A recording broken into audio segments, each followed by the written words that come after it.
Alright, here's a video showing this guy, and he's got 3 different oil coolers, and these two have the 8mm holes, whereas this one has the 10mm holes. You can see these are beveled seals, and one side has a small opening like this one. If you turn it over, you'll have a large opening. An early cooler like this, and we're going to adapt it to a later model case with bigger oil galleys. We're going to use an adapter seal like so. The small end goes against the cooler, and the large opening will go up against the larger oil galleys in the newer case. Okay, thank you, Drag Racing TV. I'm sorry I ripped this off, but it's for my use as well. But notice he does have the 3 washers on there and the seals. Then I went to Bug Hoss, and Bug Hoss in Tulsa has these this oil cooler conversion kit for $2.95 plus $375 for shipping. They do have the large sides on one and the narrow sides on the other, and it comes with the 3 washers. So I was wrong, and I got thinking about it last night about my case, and the case I have is a new case, of course, so it has 10mm holes. Well, I looked at it, and yeah, the old style case that I had 8mm holes. So I need these seals. They used to come in gasket kits, so I don't know if I can get them. Another thing I wanted to show you about this oil cooler as well, and he had alluded onto it also, and I wanted to see if I can show you this. You need to use the late model 1970, and the adapter seal will make the mistake that the cooler gap here. This is actually oil galley case will be a single relief case. Snugly in here, comfortably in the large cooler. Let's see if I can get this. In the small case holes of the adapter to an earlier cooler. You can put a larger cooler on. I'm showing you this as an example because this is done correctly. There are spacers over all the holes, and what happens is that prevents the seals from crushing all the way down and makes a respectable hole. He had something else I wanted to show you here also. Here we're going to mount our oil cooler to our case. You notice we're using a large oil galley cooler and a large oil galley case. We have bosses on this cooler, so we have to use no spacers on the legs. However, when you place this cooler on here, you'll notice these holes on the ears are awfully wide. Why is that? The case was drilled for an offset cooler at one time. However, and the dealership or the company had actually a spacer put in there for single relief coolers, but that's long gone. So I made these little spacers here that fit on the legs, like so. I have an old pushrod tube that was damaged. Aha! He made them out of a pushrod tube. So I need a couple of spacers because I looked at my legs also, and they're 6mm spacers, 6mm legs, and they're 8mm holes. So I need to put some spacers so the thing doesn't walk around. Let's go do that.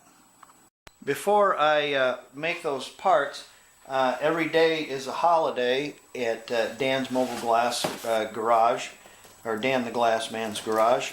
So I've got the mail, and in the mail was some parts, more parts from my secret weapon, Rock Auto, as well as another package from my brother. Thank you, Brian, again.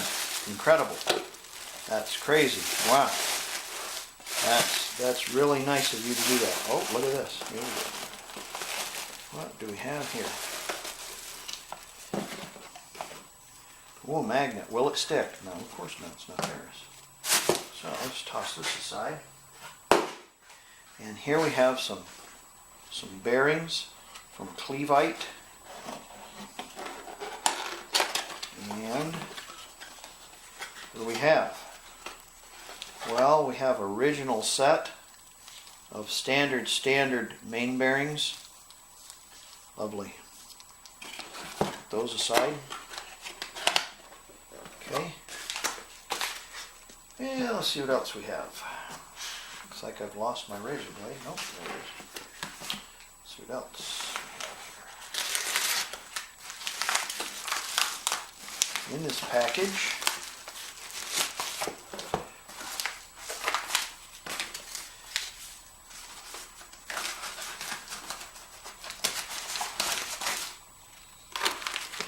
another magnet,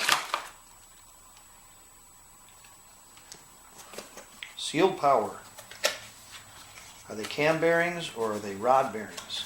I hope they're rod bearings.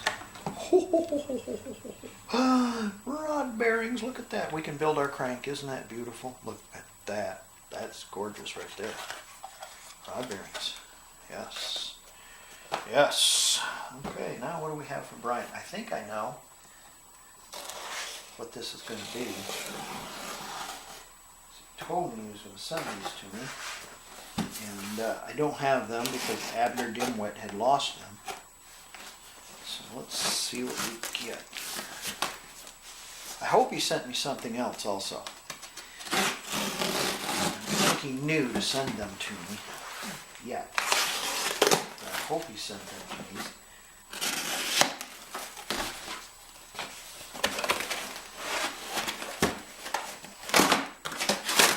Yes. Exactly what I need. You know what those are, right? Those are your blueser hoses that go from your body to your heat exchangers. So these, body end, heat exchanger end, right there. So you have heat to your car. Wonderful. Thank you, Brian. I appreciate that. You're a pal doing that. That's above and beyond. Boy, I tell you, that's nice. Sending me all that stuff. I appreciate it.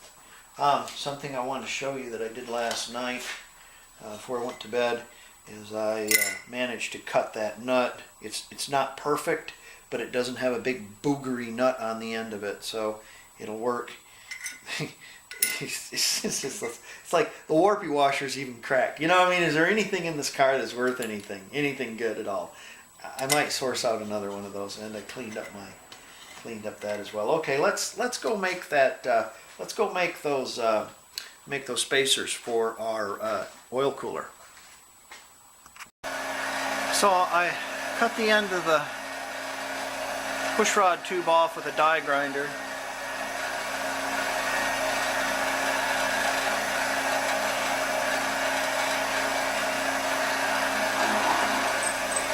See what happens.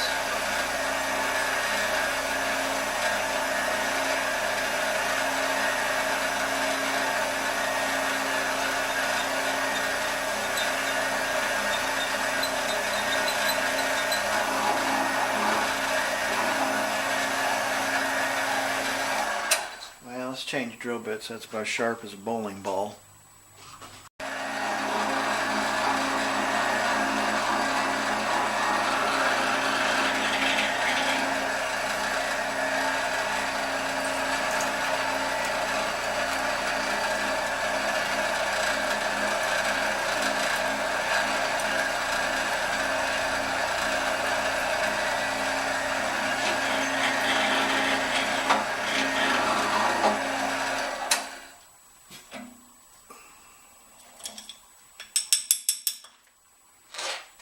Should be good to cut off a couple. I had to dress it a little bit with the grinder. There you are.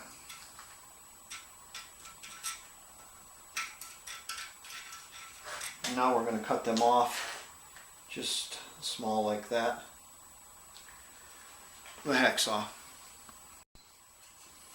Here they are. They're not very pretty, but they will work.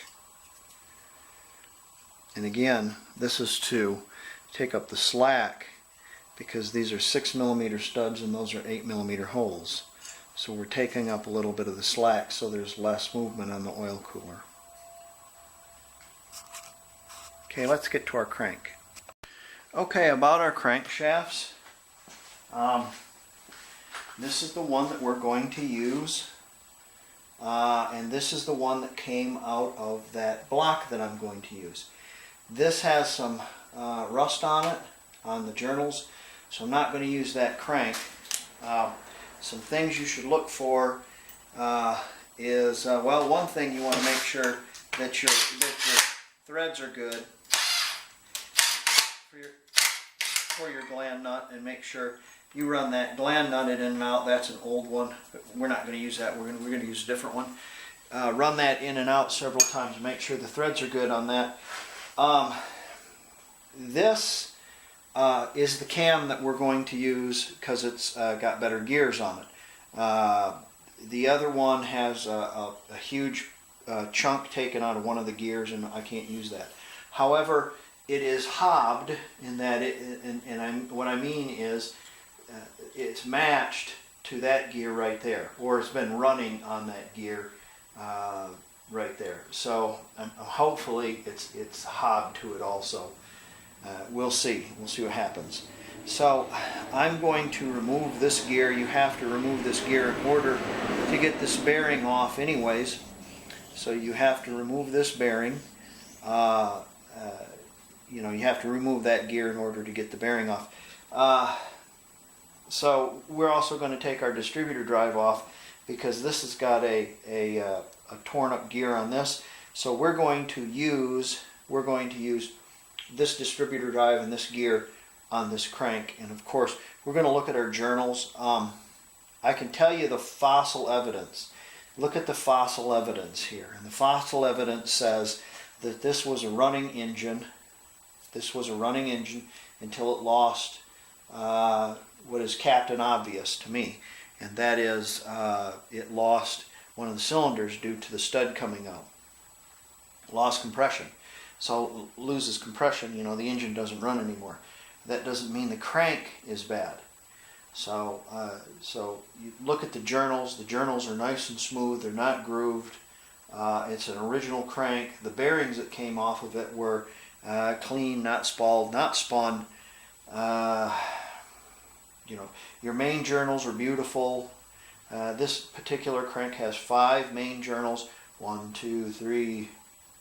4 main journals, and 4 connecting rod journals. 1, 2, 3, 4.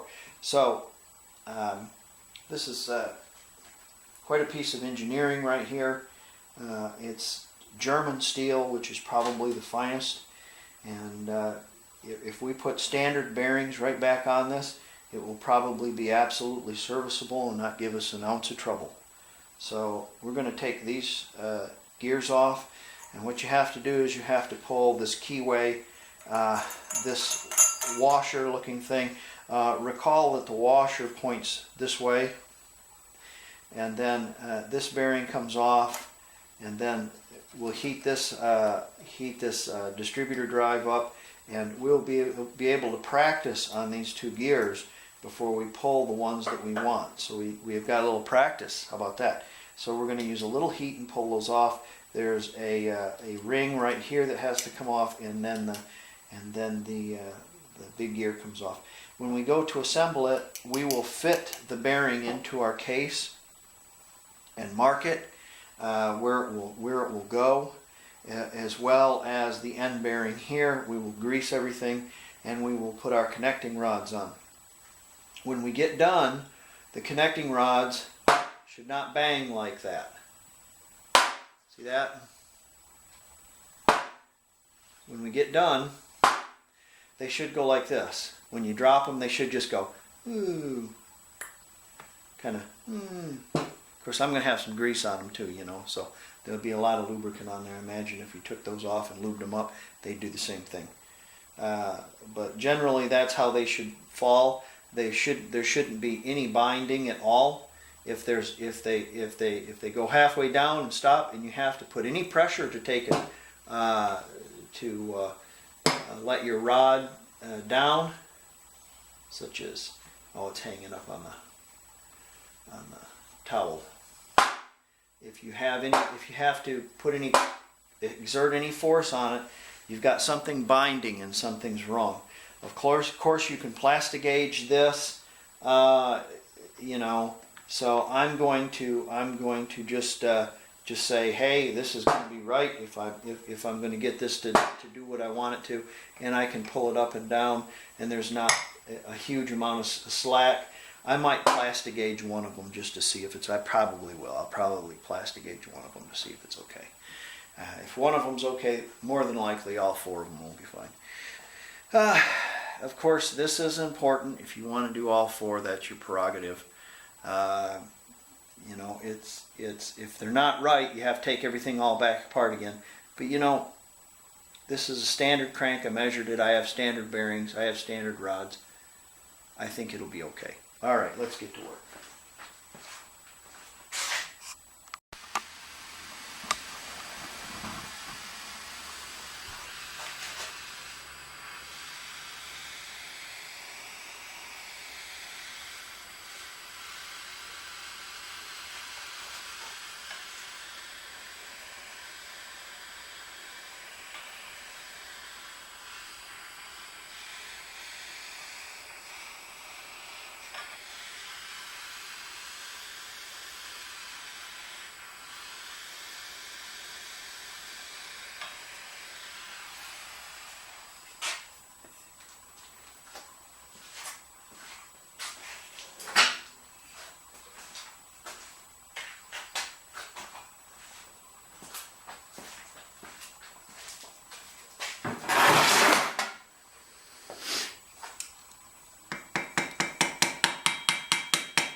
Coming slow.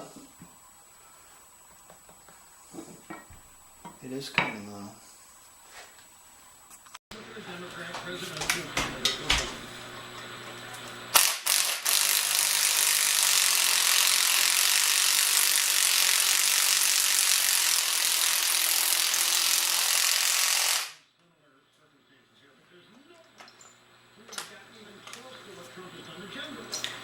I rented a puller from O'Reilly's. Oh, really? And it had these little connections on there like that. Well, it wasn't deep enough, so I made some out of some 1/4 inch, and I was allowed to get in there and actually hook onto that gear. As you can see, I pulled it. You have these right here, which will slip underneath it, but those will not slip between there. So you can rent this from O'Reilly's for $32. Build yourself some brackets, pull your crank, and then take it back to them, and they will reimburse you $32. So let's pull that other set also of gears. We're going to pull both of them at the same time though.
As you can see what kind of hellish torture it is to get these off. I did make these pieces in order to keep the little dogs there in. I wrapped a couple of hose clamps around it and clamped it down. Heat is your friend. Not too hot, but you know, propane torch heat will take it off. So I need these gears right here. So I'm going to use those gears. I hope I didn't chew it up too bad right there. So, okay, let's get the rest of that off. I have backed this off, and then I inserted a small socket in the hole. Give us a little bit more. Let's see if I can. Okay, so you can't get this off all the way.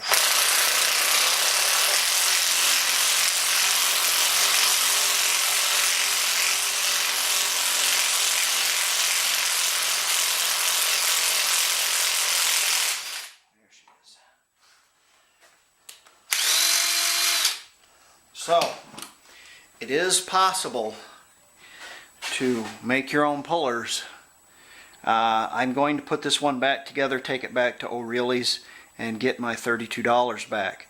I'll put these in my little safe and remember it for later. A real Volkswagen gear puller would would really come in handy, because this has been a couple hour proposition getting everything together,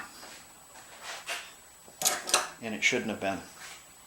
Putting them back on is going to be easy. We just have to clean up the crank, clean up the gears, and then we'll set the gears on that, and we'll get them nice and toasty, and they'll go right on real easy, and we'll just be able to tap them on with the drift. It won't be a big problem. All right.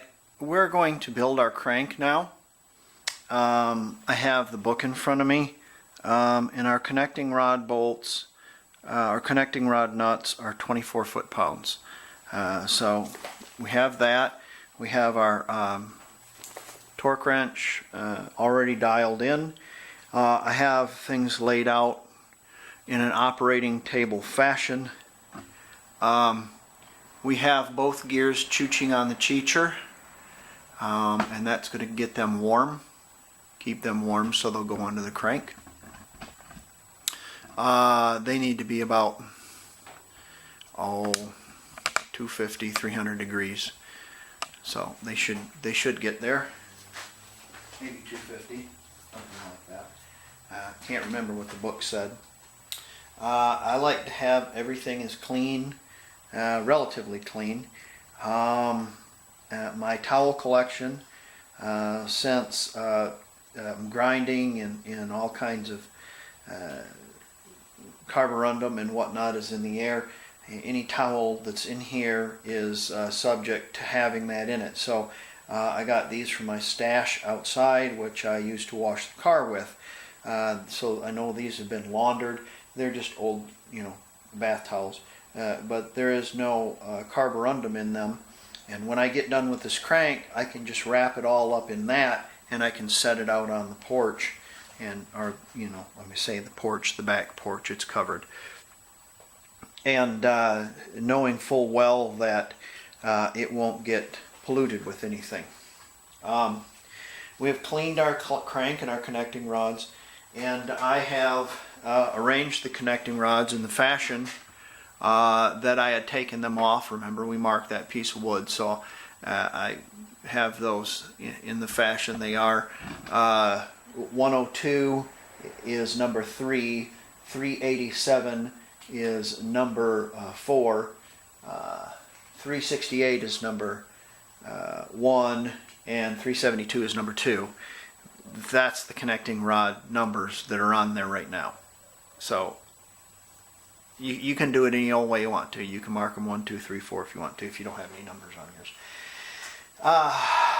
Remember that forge marks go up. So if you have a forge mark, they should be all laid out, and all the forge marks should be up. Let's look at our journals. These two journals right here with a key. Well, there's one journal, but two things go there. It's three things actually. A spacer, a gear, and another gear. And they have some scratches on them and such from pulling that gear. Pay no attention to that, everything's fine. I have some scratches lower on this journal, but the bearing fits up farther, and where the bearing fits, the journal's beautiful. Our other three main journals are really nice and pretty. They're not scored, they're not tore up or anything. These are standard journals, and the fossil evidence told me that this engine ran. The lower end wasn't knocking or making noise because the bearings weren't spun, nor were they down to their copper. That being said, I have no reason to believe that I couldn't put standard bearings back on this and run it again. These are fantastic pieces of machinery. They're made very well. The Germans did a very nice job on them, so along with the connecting rods. You must make sure that your oil holes are clean. I cleaned my crank, and you should be able to see through them from one journal to the next. You want to check your connecting rod bushings and make sure that they are not ovaled or tore up in any way.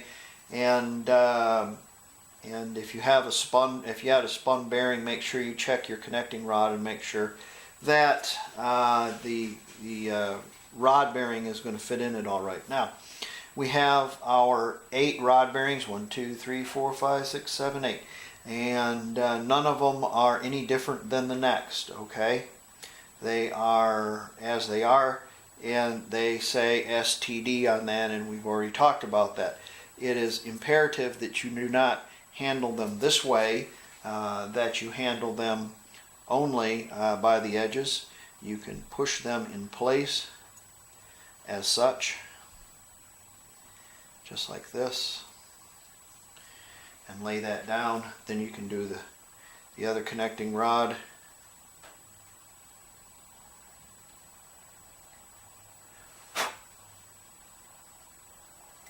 Just like that. Sometimes you might have a little piece of fuzz or lint or something. You can have a Q-tip or use a piece of paper towel and look at that, and you can lift that off there. You shouldn't handle them with your fingers though.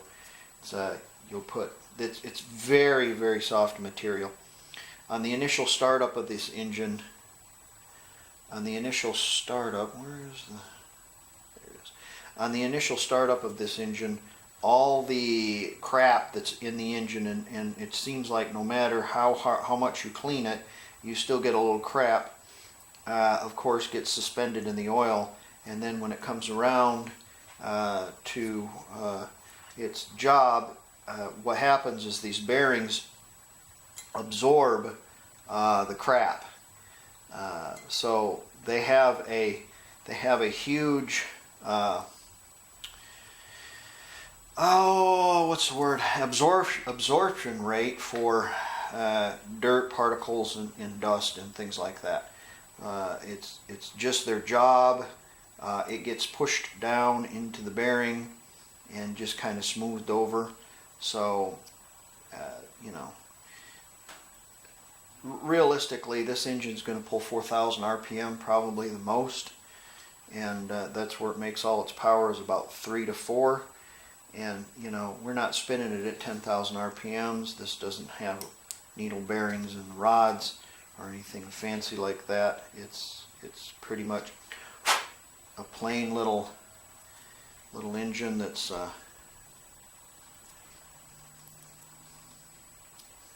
not going to take a lot of stress. At least it's not going to take a lot from me. So I'm not a very stressful driver. Alright, now that you've got your bearings in, I like to use an assembly lube. You can use whatever you want to use.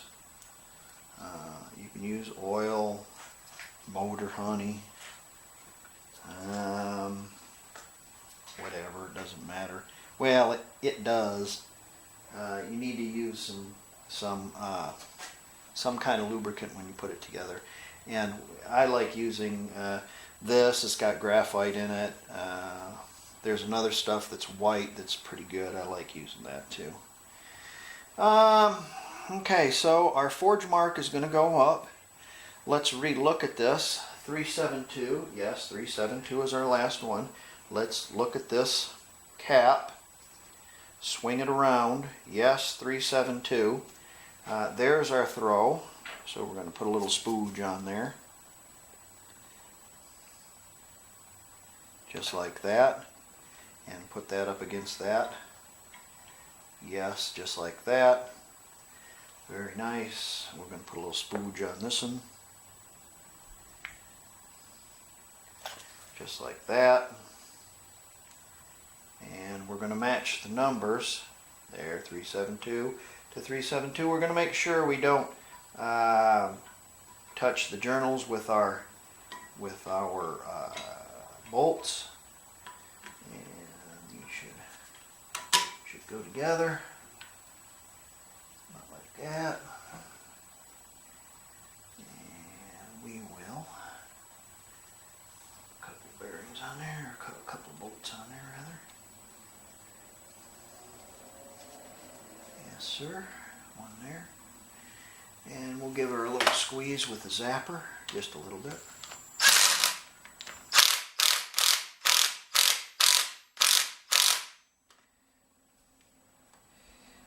And we will see that we have pinched.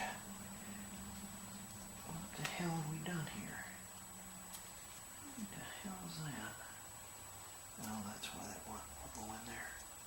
Okay, now loosen it up. We've kind of pinched the towel in there a little bit. So we're going to need to pry that apart. Nothing ever goes the way you want it to when you're building an engine. So don't expect that it will, because it won't. It's good to have patience and time to do it. If you're in a hurry or something has got you in a tether, it's not a good idea to work on engines. There she is. Pull that out of there. And that's something. Well, I'm going to have to take this back apart. So let's take that bolt out of there. And this is just some of the crap you got to go through. Hey, pinching a towel, for God's sakes. How silly. Okay. And has our bearing come out? Probably has. Come on. Yeah. Ah, there you go. And yes, our bearing has come out. And we're going to have to fix that.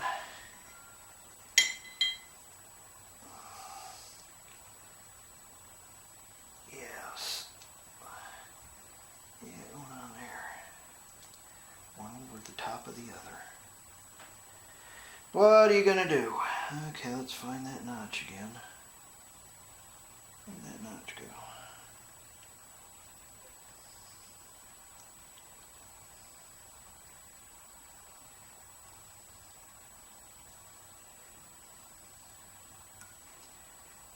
There she is. Now, let's rescue this one. Then drop it on the floor. Let's not do that. Okay, back to where we started. This time, I'm going to support the crank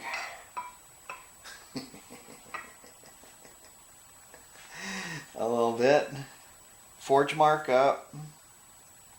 There's our 372.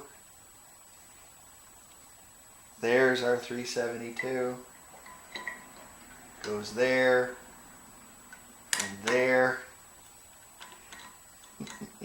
Come on. Unbelievable. It's like, man, I don't want to go together. I'm not going to go together for you, buddy. I'm not going together for you. Alright, now put her nut on there. I know what you're thinking. Oh my God, you're putting it together with an impact. Oh man, don't worry about it. I'm watching. I'm not squeezing it too tight. There she is.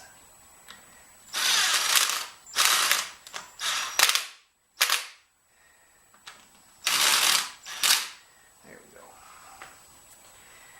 Now let's take our 14. Granny. Put that on there.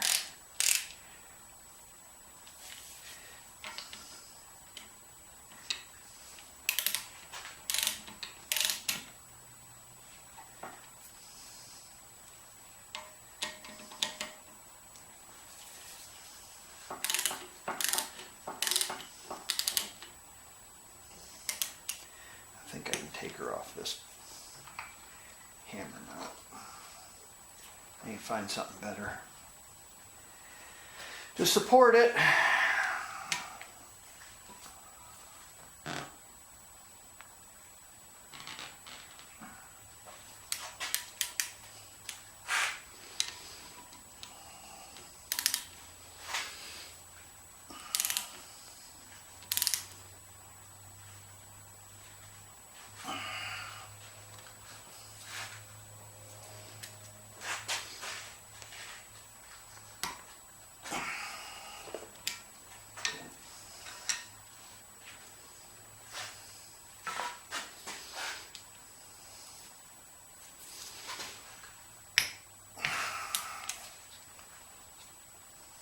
Now, if you, at any time, take your crankshaft and put a rod bearing on it, and your connecting rod on it, and when you got it done, you should be able to drop it, and it doesn't slam to the ground, it just glides.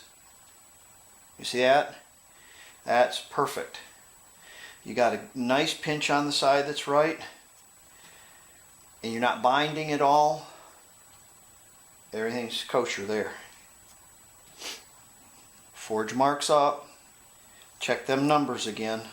372, 372. She spins. It's good. That's number 1. 3 more to go. I'll come back to you when I get them done.